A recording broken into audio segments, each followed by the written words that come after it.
Здравствуйте! В этом видео я расскажу вам все, что нужно знать, чтобы выращивать вот такие красивые кусты бегоний.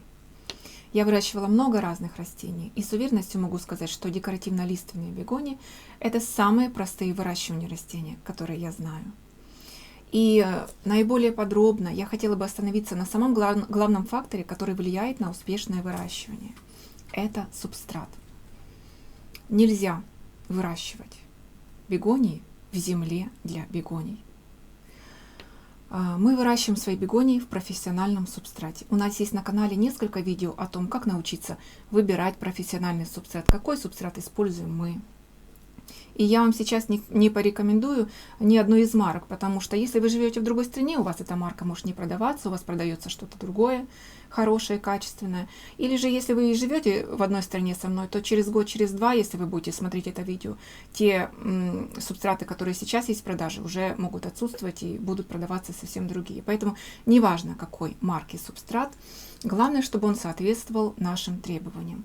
Этот субстрат должен быть на основе верхового торфа. Не низинного, а верхового. Это очень важно. Верховой торф, он светлый, в отличие от темного низинного. В верховом торфе содержится меньше питательных веществ, чем в низинном, и тем более, чем в черноземе. Поэтому, если субстрат, в который вы сажаете бегонии, темного цвета, то знайте, что он мало пригоден или вообще не пригоден для выращивания бегоний. Вот те проблемы, с которыми ко мне часто обращаются, мол, помогите, что с моей бегонией, у нее опадают нижние листья, оголяется стволик или появляются посохшие кончики на листьях бегоний. Это все в 90%, как потом выясняется при общении, происходит от того, что субстрат непригоден для выращивания.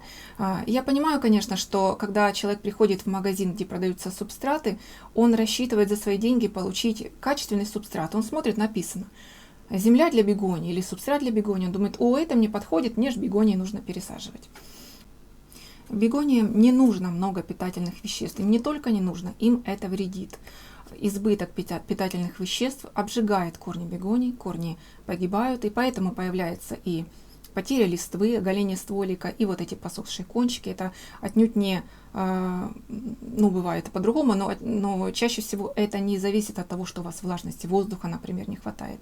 Вот. Первая причина, самая распространенная причина, это непригодный субстрат. И я вас очень прошу посмотреть наши видео о том, как выбрать профессиональный субстрат.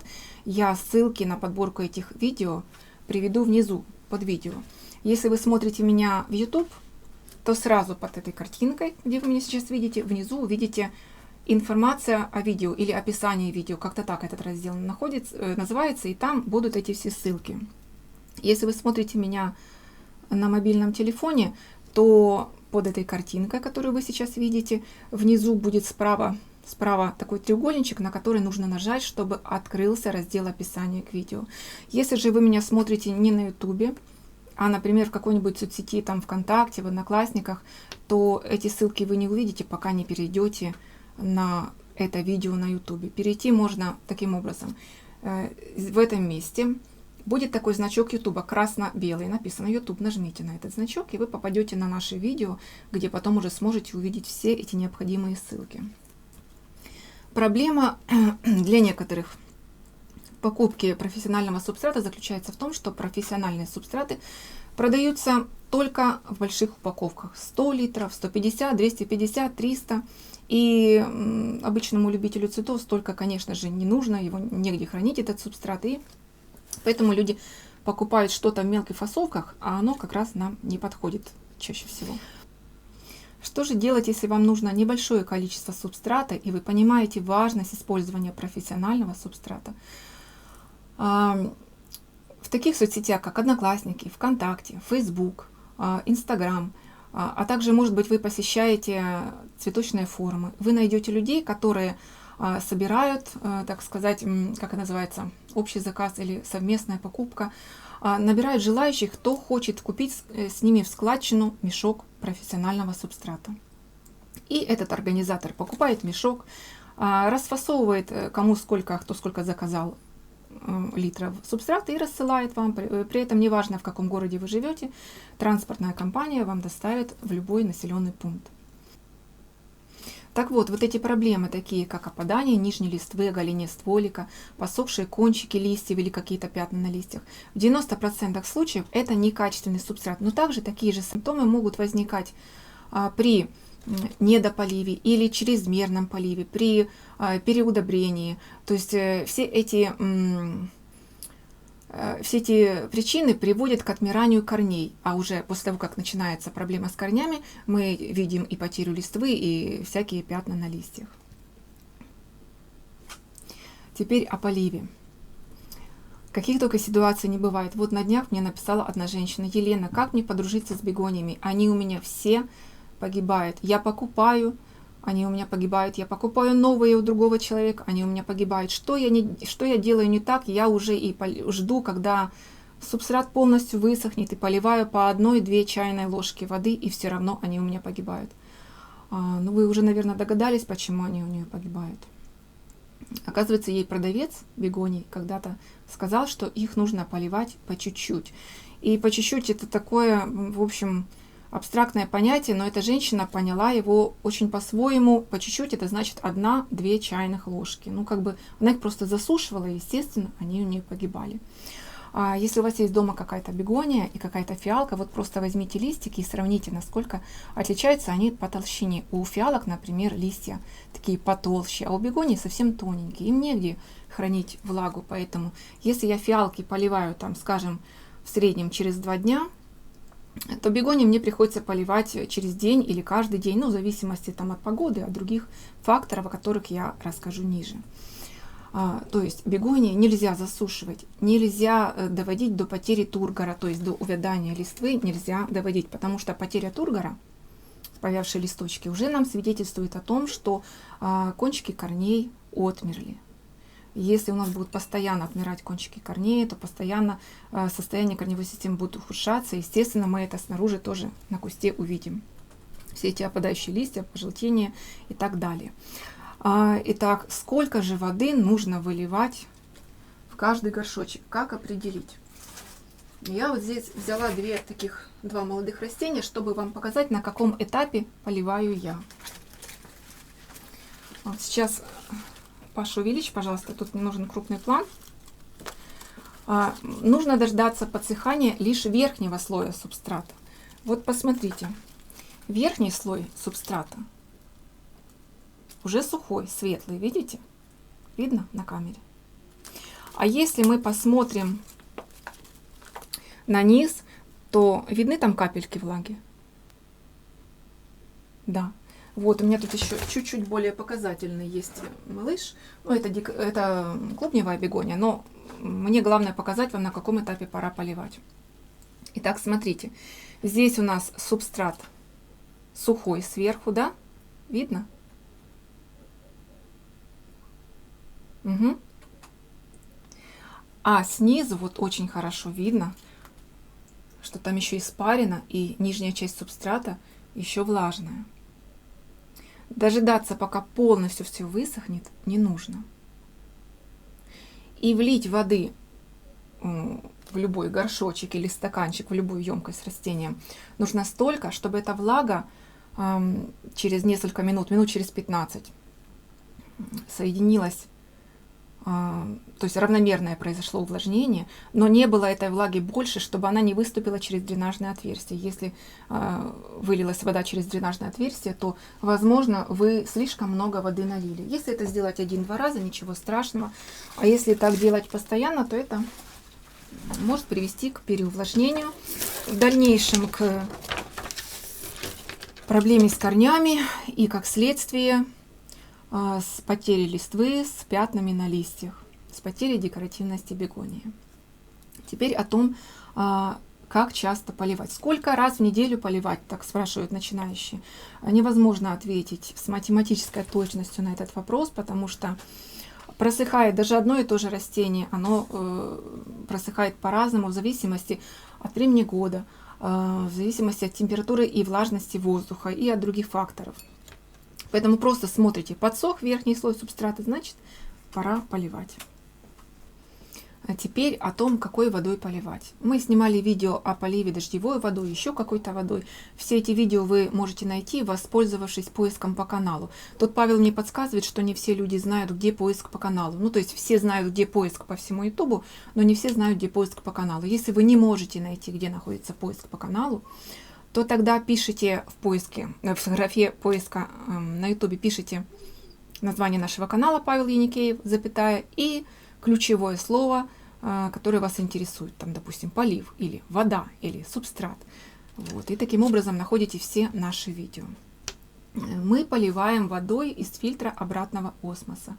Поскольку этот фильтр выдает воду почти дистиллят, а дистиллятом поливать растения нельзя, ну, можно там разочек полить, но постоянно нельзя, поэтому мы с каждым поливом в воду добавляем очень малую дозу удобрения. У меня где-то поливная кастрюля литров 70, и я каждый раз, когда она наполняется, добавляю туда где-то пол чайной ложки или 2/3 чайной ложки удобрения. Паша, какое удобрение мы используем? Комплексное 17, 6, 18. Вот, и этой водой мы поливаем абсолютно все, от мала до велика, и орхидеи, и стрептокарпусы, бегони с фиалками, и посаженные листья, и фрагменты листьев, абсолютно все. То есть я бы не сказала, что это вода с высоким содержанием удобрения, это просто вода не пустая, не дистиллят. Дополнительно свои бегонии я не удобряю ничем и никогда. Дополнительно я удобряю только клубневые бегонии, но там вы же видели, чтобы вырастить вот такие цветы, не прожорливые эти растения, там надо кормить. А этим бегониям удобрять дополнительно нет нужды. Но если вам очень хочется, то можно. У нас есть очень хорошее, очень емкое видео об удобрениях. Воспользуйтесь поиском по каналу и найдете это видео. Удобрения. Бегонии можно не удобрять совсем, но будьте осторожны, не переусердствуйте, если вы все-таки решите их удобрять, потому что от недостатка удобрений бегонии никак не пострадают, а от избытка удобрения бегонии могут даже погибнуть. О температуре воздуха. Если кто-то любит, чтобы было плюс 15 в его доме и ходить в валенках, для бегоний отлично. Если кто-то такой теплолюбивый, как я, и любит плюс 24, прекрасно, бегониям и то нормально. Даже у нас одна бегония декоративно-лиственная растет в теплице, где вообще не топится, там плюс 10, прекрасно себя чувствует бегония.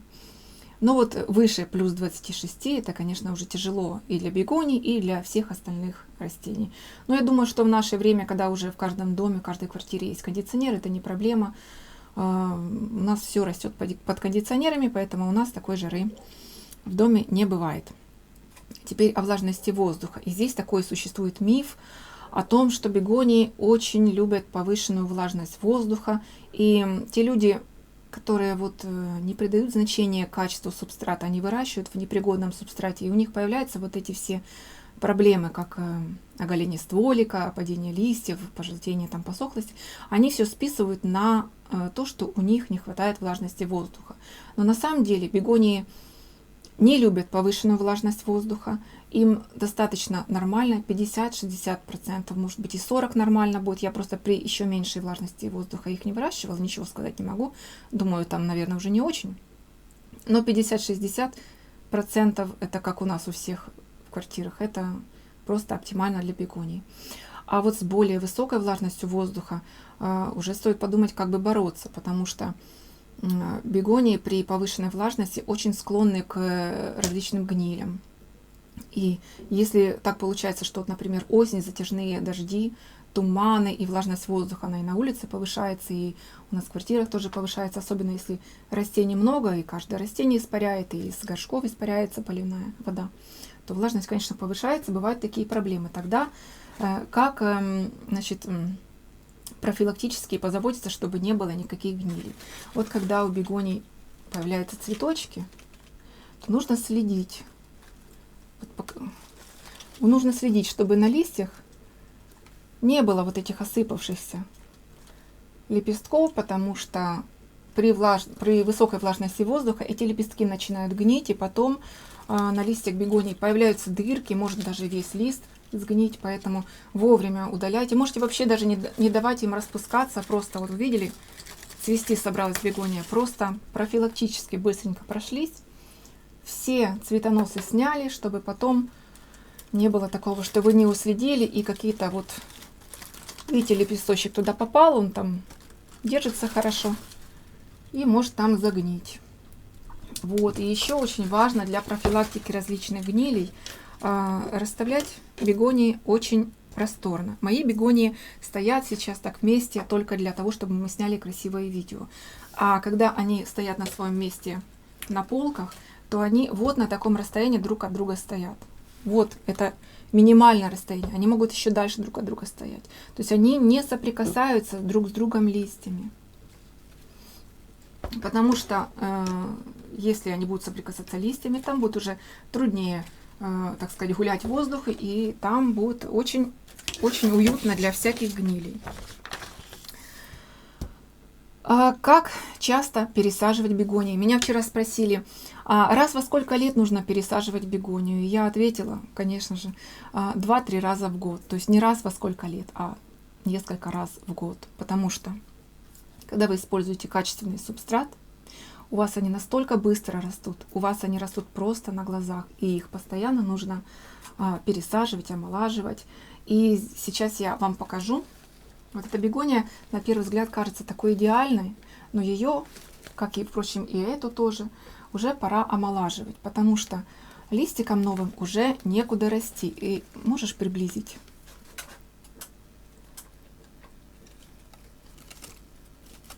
Вот видите, листики уже упираются. Мы, конечно, видно? Мы, конечно, можем их расправить. Но сколько мы будем расправлять? Листиков-то становится все больше и больше. Вот сейчас еще где-то я тут видела. Вот.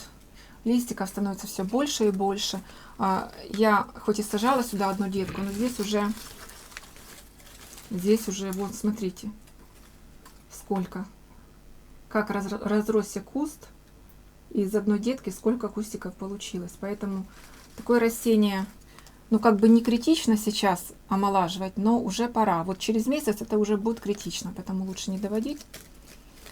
Вот, потому что когда листве тесно, это тоже может приводить к различным гнилям. Ну и к тому же это просто некрасиво, когда вот так вот листьям некуда расти. То есть мы омолаживаем. У нас на канале есть пару видео об омоложении. Ну, то есть просто вы делите куст там на 2, на 3 части, как получается, и рассаживаете в новые горшочки. Да, кто-то, может быть, подумал, а почему бы нельзя просто этот куст перевалить в больший горшок?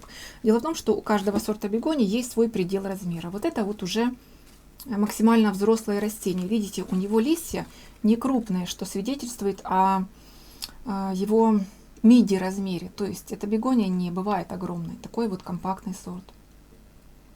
Поэтому если мы перевалим эту бегонию, ну да, те кустики, которые окажутся ближе к периметру горшка, они будут получать свежий субстрат, им будет классно. А те кустики, которые окажутся в центре, они будут все равно испытывать тесноту, и, в общем, у нас такая со временем может образоваться там даже проплешина. Поэтому надо не переваливать уже взрослые такие кусты, а именно делить или омолаживать. Так я это еще называю. Вот точно такой уже куст, который может вам показаться абсолютно идеальным, но ему уже очень тесно. Те листья, которые растут в серединке, они уже очень скоро будут испытывать притеснение. И вот смотрите, тоже была посажена одна детка, а как уже много там получилось растений, которые можно разделить и рассадить по отдельным горшкам. Но не все сорта бегоний так охотно делятся. Есть такие сорта бегоний, которые любят расти в один ствол. И вы, наверное, видели в таких учреждениях, там, как на почте или в школе где-то, ну, где не особо есть кому ухаживать за цветами. Вот прям такие уже стволики накрученные, многолетние. И пучочек листвы один. Пальмочка. Ну, пальмочка такая, да, закрученная пальмочка, серпантинчик такой. Вот, такие бегонии омолаживать тоже необходимо, и тоже так часто, 2-3 раза в год. Ну, я думаю, что их можно 2 раза в год омолаживать. И там немножко по-другому все происходит. Там бегония омолаживается таким образом. Отрезается нижняя часть субстрата с корнями. Или отрывается, как вам удобно, и выбрасывается. Да, конечно, корням это больно, но что поделаешь. Но почему это нужно сделать? Потому что посадить нам нужно в такой же по размеру горшок, как и был, или может быть чуть больше, но это реже случается. Так вот, нам, чтобы заглубить стволик, от которого уже листья от старости естественным образом отпали, нам нужно, так сказать, место получить. Поэтому мы нижнюю часть субстрата с корнями выбрасываем, опускаем в пустой горшок этот ком и досыпаем свежий субстрат сверху. Таким образом, оголенный стволик у нас уже оказывается покрытый субстратом, и с него легко и быстро идут новые корешки. Так, это что было касательно омолаживания и пересаживания. И еще я не сказала вам про освещение. Бегонии очень светолюбивые растения. Им надо много света, но они не терпят прямых полуденных лучей солнца. Можно там немножко утреннего солнышка, немножко вечернего солнышка, но только, конечно, не в полдень. И бегонии, окрас бегоний очень зависит от спектра и интенсивности освещения. Кстати, обратите внимание на все мои кусты, насколько у них короткие черешки листьев. Вот вы, если бегониями интересуетесь, то уже много видели фотографий в сети, какие бывают бегонии декоративно-лиственные. И вы видели такие полулысые кусты, у которых черешки листьев такие прям длинные, и там листик торчит, потом черешок, тут листик торчит. Это все происходит от недостатка освещения. Но недостаток освещения, это как бы так узко сказано. На самом деле, просто многие коллекционеры очень густо ставят свои бегонии. И таким образом листьям, чтобы получать свет, просто нужно выращивать эти длинные черешки, чтобы вот своими листовыми пластинами дотянуться до свободного света. Поэтому свободная расстановка — это не только профилактика гнилей, но еще и важно для того, чтобы куст был красиво сформирован. Мы свои бегонии выращиваем под искусственным освещением, и поэтому они у нас получают освещение со всех сторон, и кустики у нас вот такие красивые, с какой бы стороны на них не посмотрел. Вот.